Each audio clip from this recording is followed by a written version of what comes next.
Hello दोस्तों, इस video में मैं आज आपको बताऊंगा इक्वेटोरियल क्लाइमेटिक रीजन या tropical evergreen rain forest region के बारे में, जिसको मैं हिंदी में कहूं तो विषुवत रेखीय प्रदेश या भूमध्य रेखीय जलवायु प्रदेश कहा जा सकता है।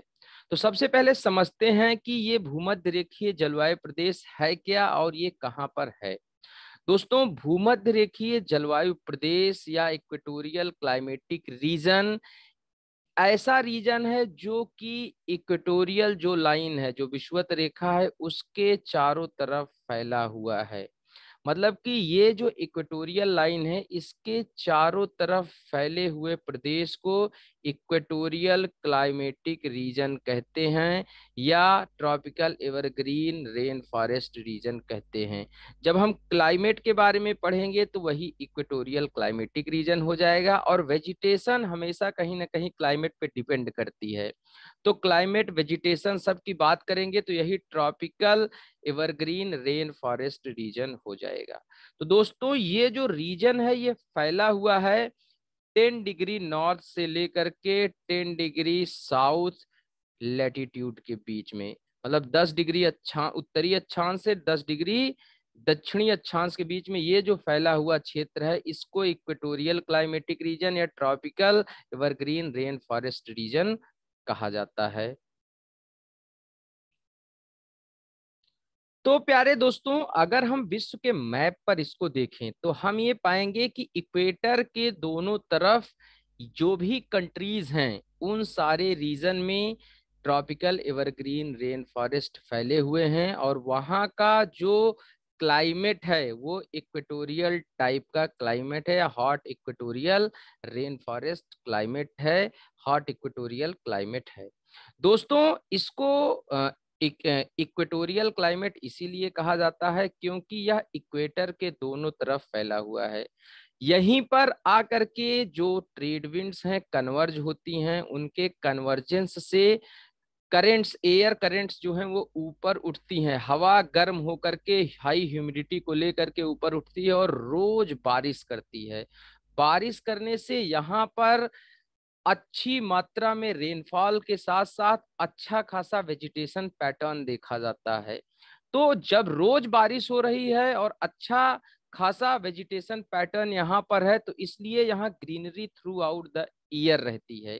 इसीलिए यहाँ की जो वेजिटेशन है उसको ट्रॉपिकल एवरग्रीन रेन फॉरेस्ट कहा जाता है। अब ये कहाँ फैली हुई है देखेंगे तो मैं आपको पहले ही बता चुका हूँ, इक्वेटर के दोनों तरफ। तो इक्वेटर के दोनों तरफ आप देखेंगे तो पाएंगे कि ये ब्राजील जो रीजन है यहाँ पर फैला हुआ है, उसके साथ मेक्सिको के ईस्टर्न कोस्ट पर यहाँ फैला हुआ है।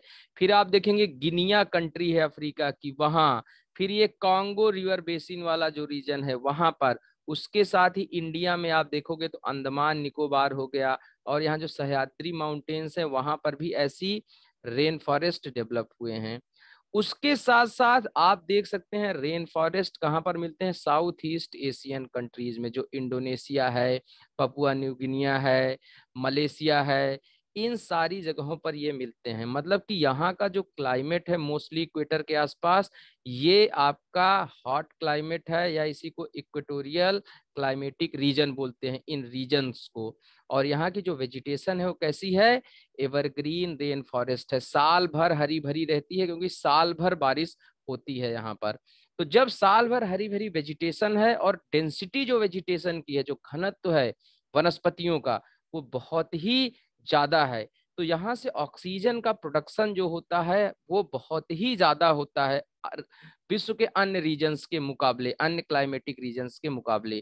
तो दोस्तों, यहाँ से हाईएस्ट प्रोडक्शन ऑफ ऑक्सीजन होता है, इसलिए इस रीजन को लंग्स ऑफ द वर्ल्ड भी कहा जाता है, संसार का फेफड़ा कहा जाता है। तो इन चीजों को याद रखिएगा। ये जो यहाँ पर मैप में बनी हुई हैं, जो दिखाया हुआ है यहाँ पर लिख करके, ये बताया जा रहा है कि किन किन रीजन में एवरग्रीन रेन फॉरेस्ट मिलते हैं। क्लाइमेटिक रीजन जो ये होगा इक्वेटोरियल क्लाइमेटिक रीजन, वो तो सिर्फ 10 से 10 डिग्री के बीच में दोनों साइड में फैला हुआ है, इक्वेटर के दोनों साइड में जो भी कंट्रीज उसके अंतर्गत आते हैं।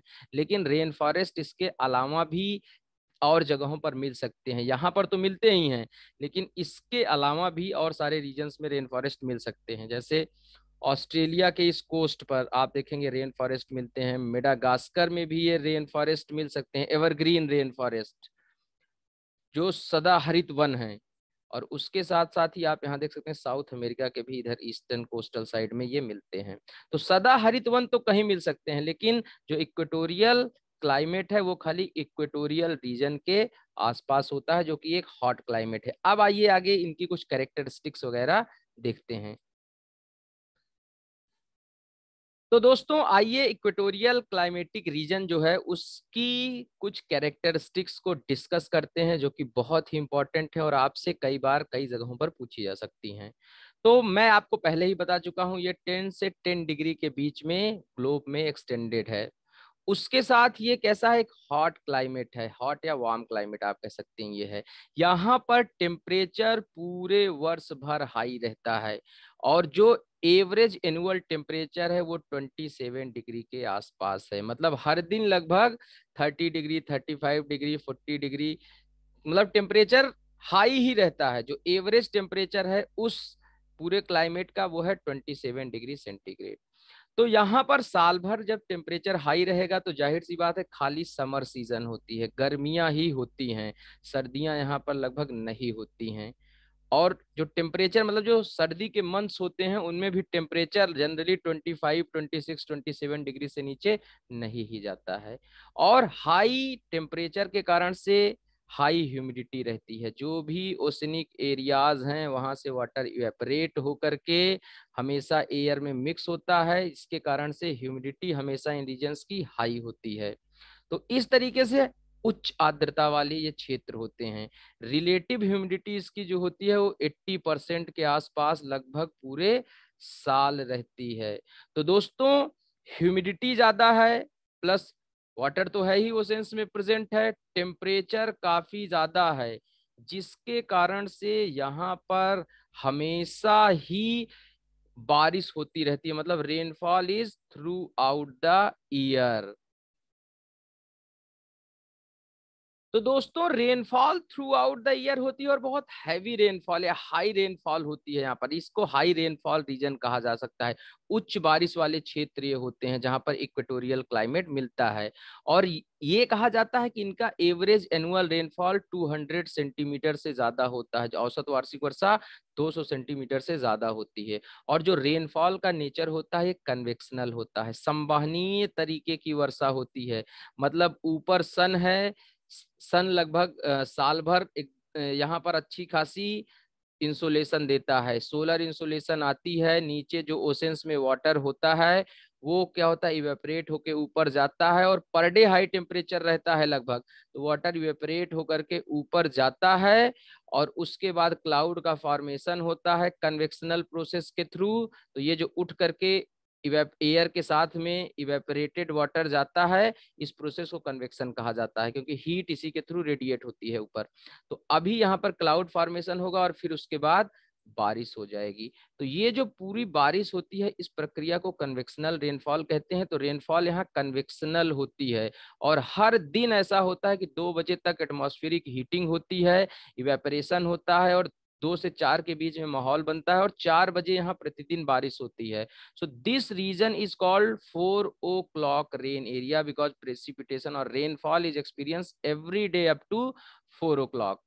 अब रोज बारिश हो रही है, हाई टेम्परेचर है, तो सिंपल सी बात है भाई, जहां पे ज्यादा बारिश होगी वहां पर वेजिटेशन ज्यादा होगी, वहां पर फ्लोरल बायोडाइवर्सिटी, फाउनल बायोडाइवर्सिटी ज्यादा होगी। पेड़ पौधे ज्यादा होंगे तो इंसेक्ट्स ज्यादा होंगे, जानवर ज्यादा होंगे, रेप्टाइल्स ज्यादा होंगे।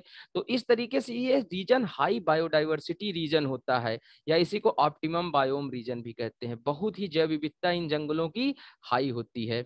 ये बोला जाता है कि पूरे वर्ल्ड में सबसे ज्यादा high biodiversity tropical evergreen rain forest में मिलती है। रोज बारिश हो रही है तो एवरग्रीन भी रहते हैं, साल भर हरियाली रहती है, पत्तियां वगैरह गिराते भी हैं थोड़ी बहुत, जनरली तो गिराते नहीं है, थोड़ी बहुत गिराते हैं तो उससे फर्क नहीं पड़ता, हरियाली हमेशा बनी रहती है। और इस तरीके से इसी हरियाली के कारण से यहाँ की जैव विविधता भी बनी रहती है। तो एवरग्रीन हरियाली है तो एवरग्रीन है, और उसी वही हरियाली यहाँ की बायोडायवर्सिटी को कंजर्व करती है। तो मित्रों, अब पेड़ जब ज्यादा रहेंगे, मैं पहले ही बता चुका हूं, ऑक्सीजन प्रोडक्शन ज्यादा होता है, इसलिए इसको लंग्स ऑफ द वर्ल्ड कहा जाता है, संसार का फेफड़ा। तो आप अपने फेफड़ों पर जोर मत डालिए, आप बस खाली ये देखिए कि किस तरीके से इन जंगलों में हरियाली साल भर बनी रहती है। तो साल भर हरियाली बनी होने के कारण से इनका नेचर कैसा होता है, एवरग्रीन होता है, और हाई फ्लोरल और फाउनल बायोडायवर्सिटी यहाँ पर मिलती है। तो मित्रों, जो इक्वेटोरियल क्लाइमेटिक रीजन के एवरग्रीन रेन फॉरेस्ट होते हैं उनकी कैरेक्टरिस्टिक्स जानना जरूरी है, और उनका वेजिटेटिव पैटर्न जानना बहुत ही ज्यादा जरूरी है।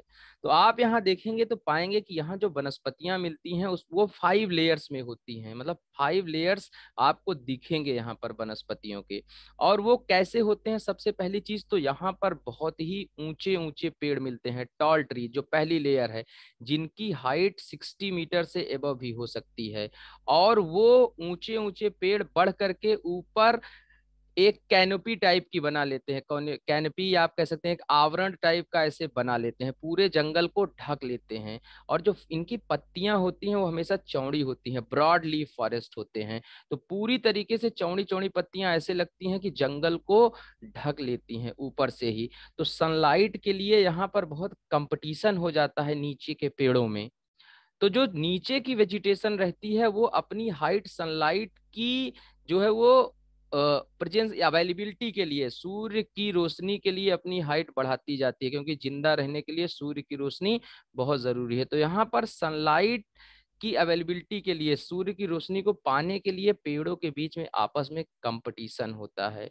तो दोस्तों याद रखिएगा, लंबे लंबे पेड़ पहली उसमें मिलते हैं लेयर में, और वो पेड़ ऊपर जाकर के एक कैनोपी टाइप की बना लेते हैं। और उसके बाद मिलते हैं मीडियम हाइट के ट्रीज, जिनकी जो हाइट होती है 25 से 30 मीटर के बीच में होती है, और जनरली वो मोप शेप्ड होते हैं, मतलब झाड़ू के तरीके के ऐसे टाइप के हो सकते हैं। यहाँ पर आप ऐसे ये देख सकते हैं, ये दूसरे वाले जो ट्रीज यहाँ पर आपको दिख रहे हैं। फिर यहाँ पर मिलते हैं स्मॉल ट्री, छोटे पेड़, जिनकी हाइट 5 to 10 मीटर के बीच में होती है, ये आपको यहाँ पर दिखेंगे स्मॉल ट्रीज, जिनकी हाइट जो है वो 5 to 10 मीटर के बीच में है। फिर उसके बाद और स्मॉल ट्रीज होते हैं, मतलब जो प्लांट्स होते हैं बेसिकली, जो 5 मीटर तक की हाइट के होते हैं। तो इससे भी छोटे 5 मीटर की हाइट तक के भी जो है यहाँ पर प्लांट्स मिलते हैं। और जो लास्ट लेयर होती है वो हर्ब्स, श्रब्स और ग्रासेस की लेयर होती है, जिनकी हाइट 1 मीटर से भी बिलो होती है, मतलब कि आपकी हर्बिशियस लेयर होती है, ये आप नीचे देख सकते हैं, घास वगैरह जो यहाँ पर होती हैं। तो इस तरह से इसका वेजिटेटिव पैटर्न 5 लेयर में होता है। ग्रीनरी यहाँ पर अच्छी खासी होती है, और सनलाइट के लिए हमेशा पेड़ों के बीच में स्ट्रगल होता है, और उस स्ट्रगल में वो अपनी हाइट जो होती है वो इंक्रीज करते जाते हैं। तो दोस्तों, ये एवरग्रीन इन नेचर होते हैं, इसलिए इनको ट्रॉपिकल एवरग्रीन रेन फॉरेस्ट कहा जाता है, क्योंकि ये ट्रॉपिकल रीजन में मिलते हैं। तो आप समझ सकते हैं, विषुवत रेखीय वर्षा वन इनको बोला जाता है हिंदी में। यहाँ पर बहुत सारे क्लाइंबर्स या क्रीपर्स भी मिलते हैं, मतलब पेड़ों में ऐसे आपको बहुत सारी लताएं मिलेंगी, ये आप देख सकते हैं यहाँ पर इमेज में भी, ऐसे पेड़ों पर चढ़ती हुई बहुत सारी लताएं या पेड़ों से लटकी हुई बहुत सारी ऐसे लताएं देखने को मिलेंगी। तो ये यहाँ पर ये सब मतलब जंगल को बहुत ही डेंस बना देती हैं, हरियाली दिखेगी, और इनके ऊपर कीड़े मकोड़े स्नेक्स ये सब खूब सारे रहते हैं। अब कुछ ट्रीज जो बता देता हूँ जो इन रीजन्स में मिलते हैं, जैसे हो गया ebony, mahogany, rosewood, rubber, cinchona, और ऐसे ये कुछ ट्रीज हैं जो इन रीजन में मिलते हैं। और इन रीजन में बहुत सारे ट्रीज मिलते हैं, मतलब पूरे वर्ल्ड में ये आप समझ लीजिए कि जो इमरती लकड़ी होती है, मतलब जो घर का साज सामान बनाने वाली लकड़ी होती है, वो सबसे ज्यादा इन्हीं जंगलों से मिलती है। तो दोस्तों, अब बात करें यहाँ के जीव जंतुओं और पशु पक्षियों की, तो यहाँ पर लगभग हर प्रकार के जीव जंतु और पशु पक्षी मिलते हैं, मतलब कि बड़े से बड़े पशु भी मिल सकते हैं, जैसे लेपर्ड हो गया, लायन वगैरह हो गया, एंटीलोप्स हो गए, बियर हो गई, ये आप देख सकते हैं चैमेलियन, गिरगिट हो गए, अलग अलग प्रकार के गिरगिट, स्नेक्स वगैरह मिलते हैं, बहुत सारे इंसेक्ट्स मिलते हैं। तो मतलब ये है कि यहाँ की जो फाउनल बायोडाइवर्सिटी है या जीव जंतुओं की जो संख्या है यहाँ पर अन्य किसी रीजन के मुकाबले हमेशा ज्यादा होती है। हरे हरे पेड़ों के बीच में ये सब पाए जाते हैं, ये सब छुपे हुए होते हैं। मच्छरों का प्रकोप भी यहाँ पर बहुत भयंकर तरीके से होता है, क्योंकि पानी साल भर बरसता है और जहाँ पानी रहता है वहां मच्छर पनपते हैं। तो इंसेक्ट्स, एनिमल्स, रेप्टाइल्स, स्नेक्स, ये सब खूब सारे मिलते हैं। आइए आगे देखते हैं। तो प्यारे दोस्तों, आप देख सकते हैं कि यहाँ पर बड़े एनिमल्स मिलते हैं, lion, leopard, bear, deer, monkey etcetera. उसके साथ साथ रेप्टाइल्स बहुत सारे मिलते हैं, सरीसृप जिनको हिंदी में बोलते हैं, जैसे स्नेक्स हो गया, चैमलियंस हो गए, लिजार्ड्स हो गई, बहुत सारी छिपकलियां मिलती हैं जो पेड़ों में ऐसे छुपी हुई रहती हैं, पता ही नहीं चलता है। स्नेक्स में आप यहाँ पर देख रहे होंगे, ये हमारे एनाकोंडा बाबा हैं। एनाकोंडा यहाँ के जंगलों में मिलता है। एनाकोंडा पे बहुत सारी मूवीज भी बन चुकी हैं और ये बहुत बड़ा स्नेक होता है, इसको बोला जाता है, ये अजगर की एक प्रजाति होती है, विश्व में सबसे बड़े सांप होते हैं ये।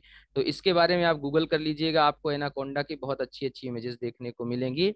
और उसके साथ दोस्तों यहाँ पर इंसेक्ट्स भी बहुत सारे मिलते हैं, ये आप देख सकते हैं, ये सारे इंसेक्ट्स वगैरह हैं जो पेड़ों पर ऐसे पेड़ों की पत्तियों पर ही जिंदा रहते हैं, पत्तियां खा खा करके। बड़े इंसेक्ट छोटे इंसेक्ट को खाते हैं, उनको बर्ड्स खाती हैं। तो यहाँ की जो फूड चेन होती है वो बहुत कॉम्प्लेक्स होती है, अलग अलग तरीके के स्नेक होते हैं और एक छोटा स्नेक बड़े स्नेक को खाता है, कोई स्नेक किसी इंसेक्ट को खाएगा, इंसेक्ट को दूसरा इंसेक्ट खाता है, उन इंसेक्ट्स को बर्ड्स खाते हैं, बर्ड्स को लेपर्ड खा सकता है, उस लेपर्ड को कोई और मार के खा सकता है। फिर यहाँ के जो ह्यूमन बींग्स रहते हैं, है ना, सबसे ऊपर तो वो हैं। तो दोस्तों मतलब कि यहाँ जो फूड चेन होती है, बायोडाइवर्सिटी हाई होने के कारण से खाने के ऑप्शन ज्यादा होते हैं, तो इसलिए फूड चेन जो होती है बहुत कॉम्प्लेक्स होती है। दोस्तों जहाँ खाने के ऑप्शन ज्यादा होंगे वहाँ की फूड चेन हमेशा कॉम्प्लेक्स होती है और एक फूड वेब टाइप से बन जाता है, कोई किसी को भी खा रहा है। तो इस तरीके के दोस्तों आप समझ सकते हैं इनकी कैरेक्टरिस्टिक्स को कि यहाँ फाउना जो होते हैं उनका पैटर्न कैसा है। तो यहाँ हर्बीवोर्स भी मिलते हैं, मतलब ऐसे भी एनिमल्स मिलते हैं जो सिर्फ पत्तियां वगैरह खाते हैं, खरगोश वगैरह भी मिल सकते हैं, हिरन वगैरह मिल सकते हैं। कार्निवोरस भी होते हैं जो मांसाहारी होते हैं, वो भी हो सकते हैं, या शाकाहारी मांसाहारी सब कुछ खाने वाले भी एनिमल्स यहाँ पर मिल सकते हैं। मतलब हर तरीके के एनिमल मिलते हैं और ये सब मिल करके यहाँ की बायोडाइवर्सिटी को बहुत हाई कर देते हैं। तो दोस्तों इक्वेटोरियल क्लाइमेटिक रीजन और एवरग्रीन रेन फॉरेस्ट के बारे में मेरा ये वीडियो था। आई होप आपको समझ में आया होगा। अगर समझ में आया तो वीडियो को लाइक कर दीजिए, शेयर कर दीजिए, चैनल को सब्सक्राइब कर दीजिए, बेल आइकन दबाना मत भूलिएगा। मिलते हैं नेक्स्ट वीडियो में। Thank you very much.